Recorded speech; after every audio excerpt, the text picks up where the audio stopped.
Tahukah kamu, pada kuartal pertama 2025, lebih dari 700.000 pekerja di Indonesia kehilangan pekerjaan secara massal.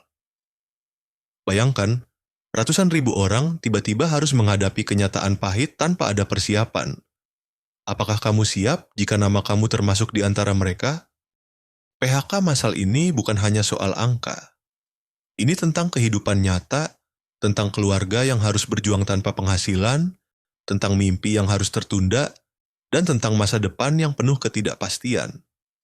Bukan karena kamu tidak kompeten, tapi karena perusahaan harus bertahan menghadapi tekanan ekonomi dan revolusi teknologi yang begitu cepat. Di video ini, kita akan mengupas tuntas apa yang sebenarnya terjadi di balik gelombang PHK massal ini. Kita akan membahas faktor utama penyebabnya, peran AI dan otomatisasi yang mengubah dunia kerja, serta dampak sosial dan ekonomi yang luas. Tapi yang paling penting, di akhir video nanti, kamu akan dapat insight tentang skill apa yang benar-benar dicari oleh perusahaan saat ini, dan langkah konkret yang bisa kamu mulai hari ini agar tetap relevan dan bertahan di tengah perubahan besar ini.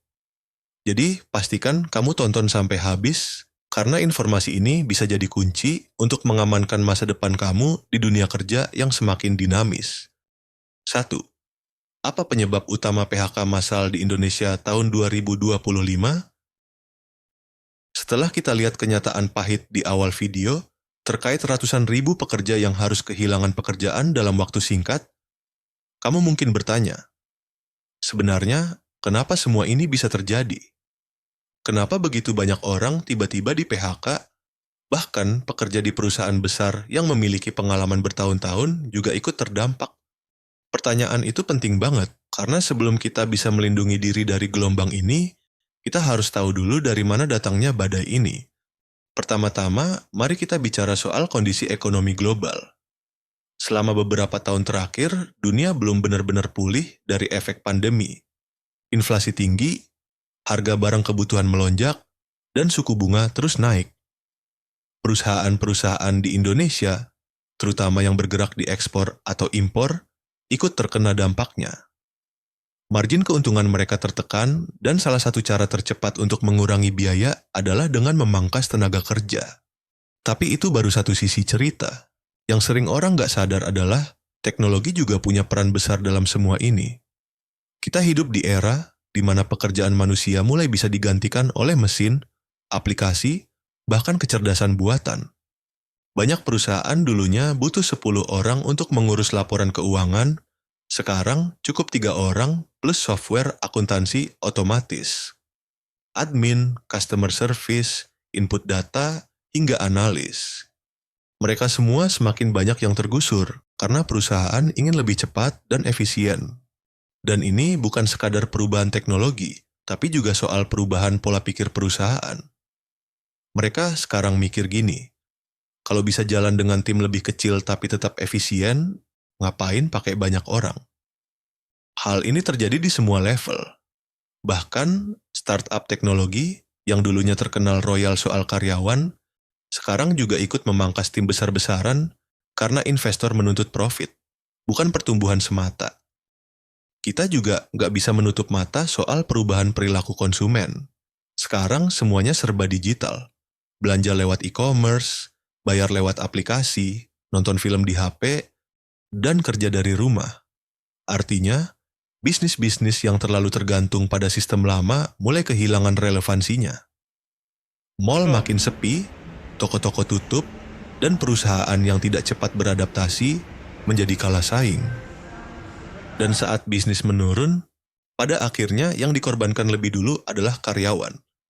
Ada juga faktor lain yang sering dilupakan, yaitu perubahan peraturan kerja dan tekanan biaya produksi.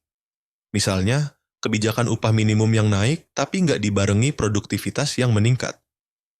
Akibatnya, perusahaan kecil dan menengah menjadi kesulitan untuk bertahan. Bukannya berkembang, mereka malah memutuskan untuk mengurangi tenaga kerja agar tetap bisa hidup. Lalu, apa yang membuat 2025 terasa berbeda adalah skala dan kecepatannya.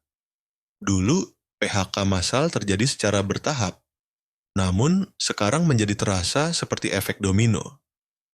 Satu perusahaan mulai terdampak, yang lain ikut juga, dan gelombangnya menyebar ke berbagai sektor.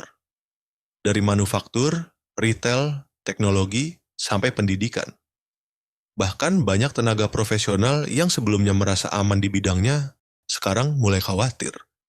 Dan jangan salah, ini bukan hanya soal angka di berita. Di balik setiap PHK, ada cerita keluarga yang harus putar otak cari penghasilan. Ada lulusan baru yang baru kerja setahun, tiba-tiba sudah harus cari kerja lagi. Ada kepala keluarga yang terpaksa jual motor atau rumah demi bertahan. Ini bukan cuma tentang kehilangan pekerjaan, ini tentang kehilangan rasa aman. Jadi, PHK massal ini bukan sekadar efek dari satu krisis. Ini adalah hasil dari gabungan banyak faktor yang saling mendorong, yaitu faktor ekonomi, teknologi, efisiensi, hingga perubahan gaya hidup masyarakat. Pertanyaannya sekarang, apa kita cuma bisa pasrah? Atau ada hal yang bisa kita lakukan untuk bertahan, bahkan tetap relevan di tengah badai ini? Kita akan bahas lebih dalam di bagian selanjutnya. Bagaimana AI, otomatisasi, dan teknologi mendorong perubahan ini dengan cepat, dan apa yang bisa kita pelajari darinya. 2. Peran AI, otomatisasi, dan teknologi dalam meningkatkan risiko PHK. Bayangkan, kamu baru saja diterima kerja di sebuah startup yang lagi naik daun. Baru 6 bulan kerja, kamu semangat banget, belajar cepat dan kerja keras. Tapi suatu pagi, kamu dipanggil ke ruang HRD. Tanpa banyak basa-basi, mereka bilang, "Maaf, posisi kamu sudah tidak dibutuhkan lagi. Mulai bulan ini, tugasmu digantikan oleh sistem AI." Kedengarannya seperti adegan film, sayangnya ini kejadian nyata dan makin sering terjadi bahkan di Indonesia. Teknologi yang dulu kita anggap membantu pekerjaan, sekarang justru mulai menggantikannya. Dan ini bukan cuma terjadi di luar negeri, tapi juga di sini, di Indonesia. Ada banyak perusahaan di Jakarta, Bandung, Surabaya, bahkan di kota lain sudah mulai beralih ke sistem otomatis untuk mengurangi beban tenaga kerja. Contoh konkretnya, layanan customer service sekarang banyak yang pakai chatbot, termasuk bank dan e-commerce lokal. Perusahaan logistik juga mulai pakai software berbasis AI untuk routing pengiriman dan manajemen gudang. Bahkan beberapa media online sudah menggunakan AI untuk menulis artikel dengan cepat tanpa wartawan. Di balik semua efisiensi itu, ada kenyataan pahit. Pekerjaan yang dulunya dilakukan manusia, kini bisa digantikan sistem. Kalau di pembahasan pertama tadi, kita ngomongin soal tekanan ekonomi dan strategi efisiensi perusahaan, maka di sini kita lihat bentuk nyatanya. Perusahaan nggak cuma memangkas jumlah karyawan karena biaya, tapi juga karena AI dan teknologi dianggap lebih cepat, lebih murah, dan nggak ribet. Yang lebih mengkhawatirkan, ini nggak cuma terjadi di pekerjaan level bawah atau yang sifatnya rutin. Bahkan posisi seperti analis data junior, content writer, admin HRD, hingga manajer project mulai digantikan atau dikurangi, karena banyak tugasnya bisa dilakukan software. Apalagi sekarang muncul tren lean business, di mana perusahaan dibangun kecil tapi berbasis teknologi. Jadi dari awal memang nggak butuh banyak karyawan. Kenapa ini terjadi cepat banget di 2025? Karena sekarang AI bukan lagi sekadar eksperimen. Dengan tools generatif AI yang bisa menulis laporan, membuat strategi marketing, sampai menganalisis perilaku konsumen dalam hitungan menit, perusahaan bisa memangkas SDM tanpa mengorbankan output. Bahkan startup kecil bisa kelihatan seperti perusahaan besar hanya karena memanfaatkan teknologi dengan cerdas. Tapi masalahnya, di sisi lain, tenaga kerja kita belum semua siap menghadapi itu. Banyak yang belum melek teknologi, belum terbiasa kerja dengan tools digital, atau bahkan baru pertama kali dengar istilah AI. Gap antara kecepatan teknologi dan kesiapan manusia inilah yang bikin PHK makin meluas dan makin menyakitkan. Pemerintah memang sudah mulai menggerakkan pelatihan digital lewat program seperti Prakerja atau Balai Latihan Kerja. Tapi jujur saja, skalanya masih terbatas dan tidak semua program tepat sasaran. Banyak pelatihan masih fokus ke skill lama, sementara pasar kerja butuh kemampuan baru seperti data analisis, digital marketing, AI prompt engineering, automation system management, dan lainnya. Jadi sudah jelas, gelombang PHK ini bukan cuma karena perusahaan jahat atau karyawan malas. Ini adalah efek domino dari perubahan zaman di mana teknologi bergerak cepat, tapi banyak dari kita masih tertinggal. Dan efeknya bukan hanya berhenti di perusahaan. Ketika satu orang kehilangan pekerjaan karena digantikan mesin, dia bukan cuma kehilangan penghasilan. Dia kehilangan kepercayaan diri, kehilangan arah, bahkan bisa jadi beban keluarga dan masyarakat. Ini bukan cuma krisis tenaga kerja, tapi bisa menjalar jadi masalah sosial dan ekonomi yang jauh lebih luas. Itulah yang akan kita bahas di bagian berikutnya, bagaimana dampak PHK massal ini menyentuh kehidupan nyata masyarakat, dari keluarga kecil sampai ekonomi nasional.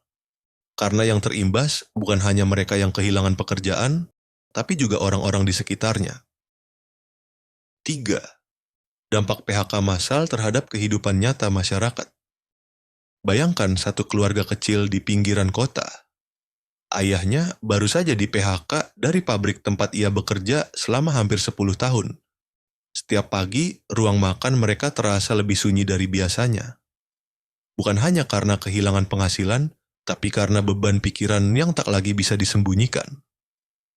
Anak-anak mereka masih kecil, cicilan rumah masih panjang, dan biaya sekolah tetap berjalan. Inilah kenyataan yang tidak selalu terlihat di balik angka-angka statistik. Ketika kita bicara tentang PHK massal, dampaknya bukan hanya tentang kehilangan pekerjaan. Ini menyentuh inti kehidupan masyarakat dari dapur rumah tangga sampai neraca ekonomi nasional. Bagi keluarga yang terdampak, kehilangan satu sumber penghasilan berarti harus mengatur ulang seluruh hidup mereka.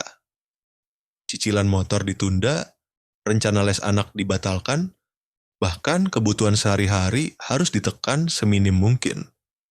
Tak sedikit yang akhirnya harus menjual aset, pindah ke tempat tinggal yang lebih murah, atau bergantung pada bantuan keluarga dan tetangga. Jika itu terus terjadi di ribuan rumah tangga, dampaknya akan merambat ke komunitas sekitar. Coba pikirkan, ketika satu orang kehilangan pekerjaan, artinya mereka juga berhenti beli di warung langganan, tidak lagi makan siang di warteg, dan tidak mengisi pulsa di konter sebelah rumah. Ekonomi mikro lokal ikut terpukul. Warung sepi, pedagang keliling kehilangan pembeli, dan sektor informal ikut menjerit. Ini adalah efek domino yang sering kali tidak tertulis di laporan keuangan, tapi sangat nyata dirasakan masyarakat. Dampaknya tidak berhenti di situ. Banyak yang mengalami tekanan mental setelah di PHK. Mereka merasa tidak berguna, kehilangan arah, bahkan mengalami depresi. Bagi sebagian orang, pekerjaan bukan cuma soal uang, tapi juga soal identitas dan harga diri. Dan ketika itu hilang, maka yang runtuh bukan hanya kondisi ekonomi, tapi juga kesehatan mental. Jika kondisi ini terus meluas, maka dampaknya bergerak menjadi skala nasional. Kita tahu bahwa konsumsi rumah tangga adalah pendorong utama pertumbuhan ekonomi Indonesia. Saat daya beli turun, permintaan barang dan jasa ikut melemah. Bisnis jadi enggan ekspansi, investor berhenti menanam modal, dan perlambatan ekonomi pun menjadi kenyataan.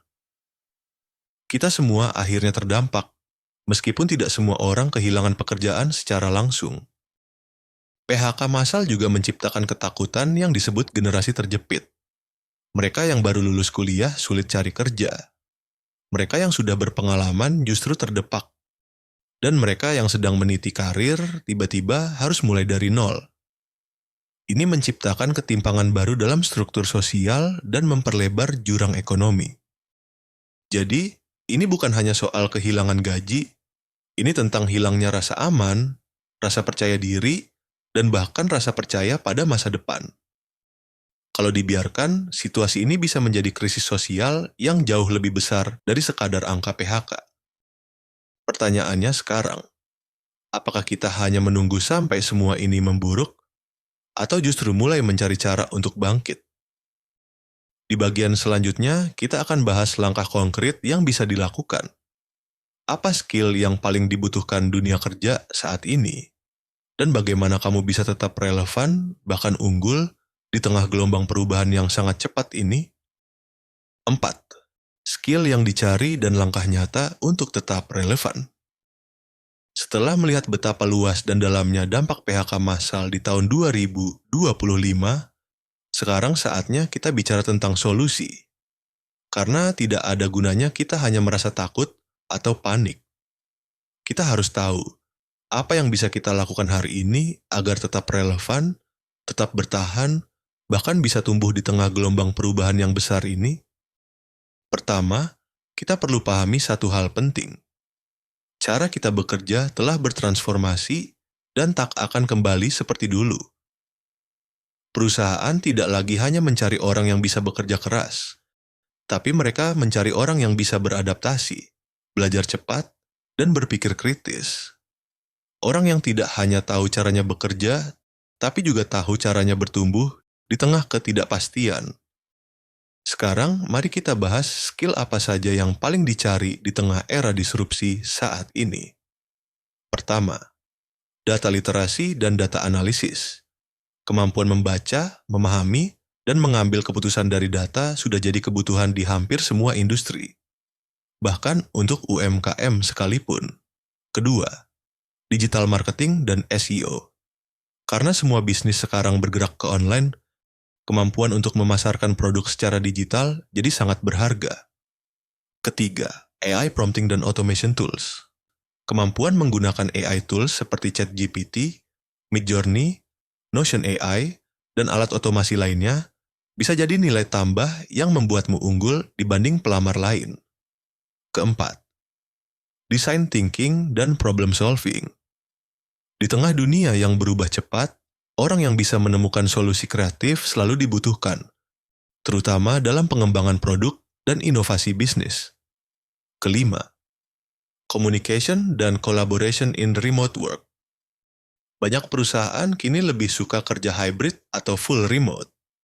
Maka kemampuan komunikasi dan kolaborasi secara digital jadi makin penting.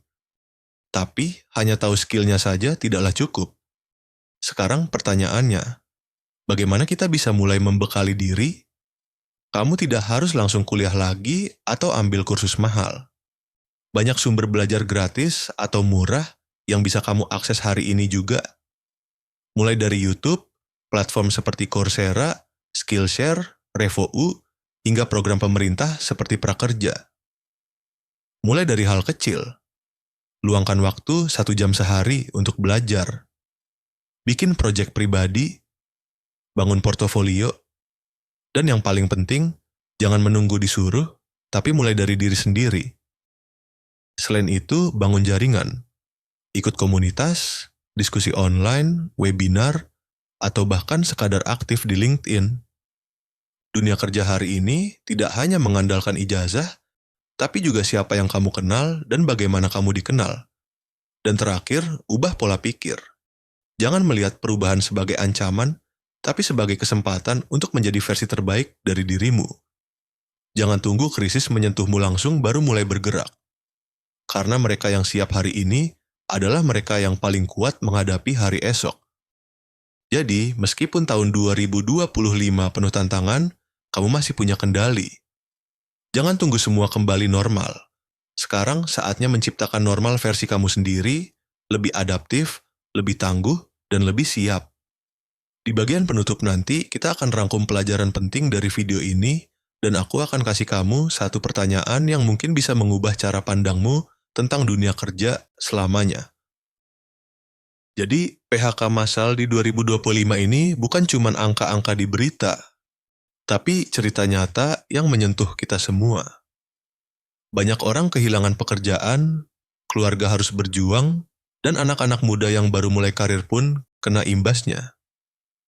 Tapi jangan salah, ini bukan salah kamu. Ini memang bagian dari perubahan zaman yang memaksa kita semua untuk bisa beradaptasi. Masa depan itu bukan cuma milik yang pinter, tapi milik siapapun yang siap berubah dan terus belajar hal baru. Sebelum kita akhiri, aku mau tanya nih, kalau kamu harus memilih, lebih baik bertahan karena takut berubah atau bertahan karena siap beradaptasi? Coba pikirin baik-baik ya, karena jawaban itu bisa bikin kamu melihat dunia kerja dengan cara yang berbeda banget. Aku juga ingin banget dengar cerita kamu. Apakah kamu atau teman-temanmu pernah mengalami PHK? Atau mungkin sedang berusaha upgrade skill supaya tetap relevan? Share cerita kamu di kolom komentar, supaya kita bisa saling dukung dan belajar bareng-bareng. Terima kasih sudah menonton sampai akhir. Kalau video ini bermanfaat buat kamu, jangan lupa bagikan ke teman atau keluarga yang mungkin butuh informasi dan semangat baru. Ingat ya, yang kuat itu bukan cuma yang bisa bertahan, tapi yang bisa beradaptasi. Sampai ketemu lagi di video selanjutnya, tetap semangat dan terus maju.